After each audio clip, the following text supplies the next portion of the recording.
This is Martez Abram. Stop it. Look at the screen, sir. Yes. That's you shooting him? Yes. And you admit that you shot him in cold blood? Yes. He is charged with the double murder of two Walmart managers, Brandon Gales and Anthony Brown, and injuring a police officer in South Haven, Mississippi. On a fateful day in 2019, he walked into the local Walmart, aiming to settle a workplace dispute with bloodshed. Now to the latest on that deadly shooting at a Walmart in Mississippi. This morning, we're learning about more about the victims killed by a disgruntled employee who opened fire. It was July 30th, 2019, when Abram, angry from a recent suspension, decided to enact his revenge. Heavily armed, he stormed the Walmart, shooting and killing two managers, Brandon Gales and Anthony Brown, and injuring a South Haven police officer. And I ran up to him.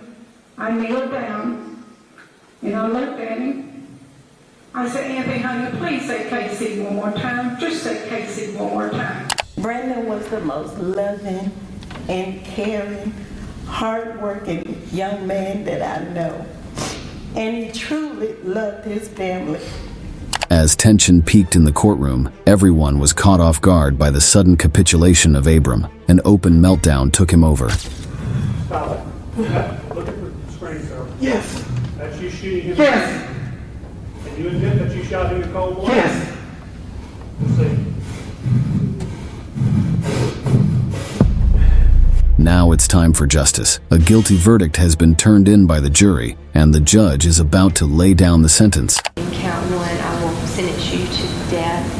Count 2, you will be sentenced to death. In count 3, you will be sentenced to life. The cold-blooded acts of Martez Abram and the dramatic courtroom confession leave one to wonder about the thin line between a mundane workplace dispute and a murderous rampage. But as shocking as this case was, it pales in comparison to the disturbing courtroom meltdown of Damon Kemp.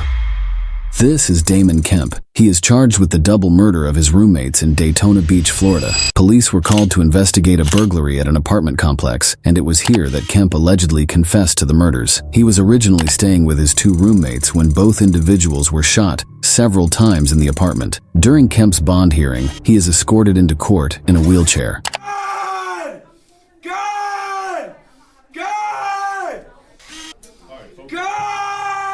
The judge tries to get Kemp's attention, but he completely ignores the proceedings. Mr. Kemp, God! Damon Kemp, I'm going to conduct your first appearance. God! For the victim's family, it becomes so tough that they have to walk out. Yet, the heart-wrenching testimonies from the victims' families painted a picture of the irreparable damage and anguish caused by Kemp's actions.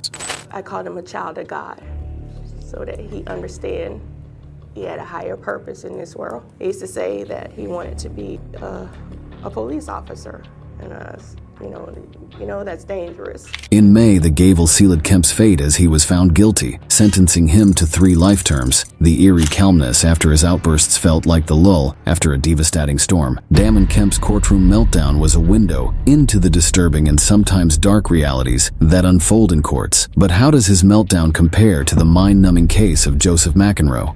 This is Joseph Mcenroe, a triple homicide convict from Washington State. On Christmas Eve in 2007, Joseph and his then-girlfriend Michelle Anderson decided to murder 6 members of her family, including 2 children. This sent a paralyzing horror through the community of Coronation, Washington, and it's not hard to see why. The 911 call reporting the incident painted one of the most gruesome images of any murder incident in the country. 911?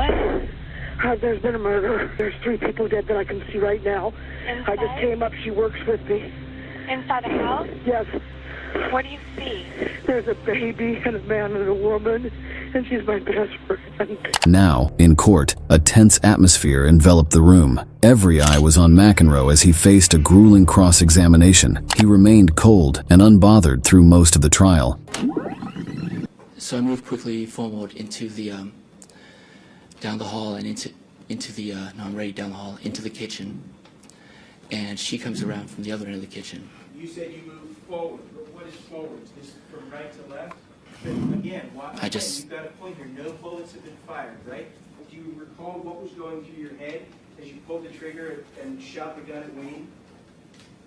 Nothing. Just nothing.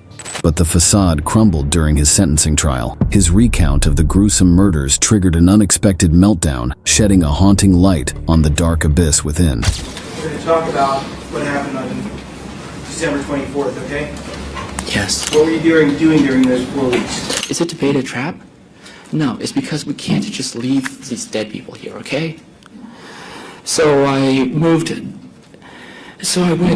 and moved Judy first. I put a bag over her head because I couldn't look at her because of see the emptiness where she should be. So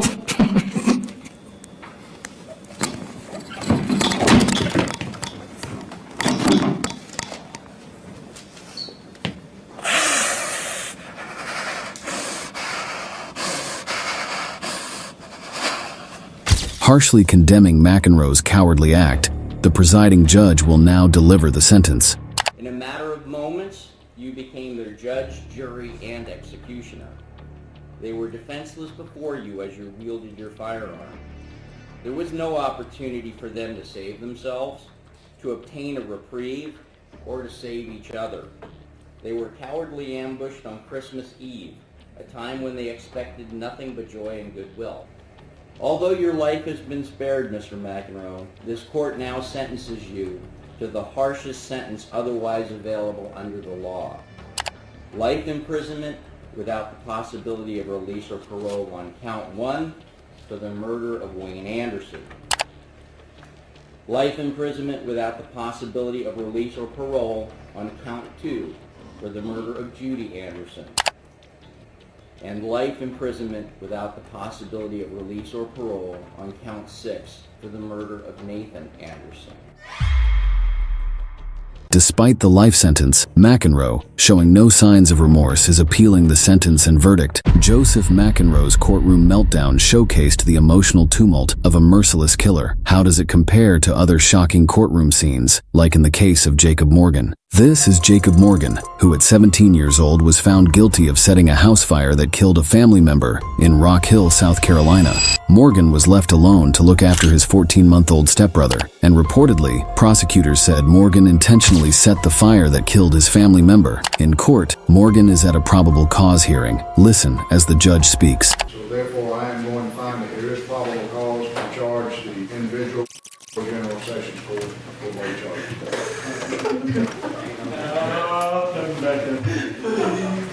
Morgan settled for a plea deal where he pleaded guilty to involuntary manslaughter and unlawful neglect of a child. However, he stated he loved his brother and he always maintained his innocence. I love my brother. I still do to this very day. He's my best friend. To kill him and kill him pieces myself.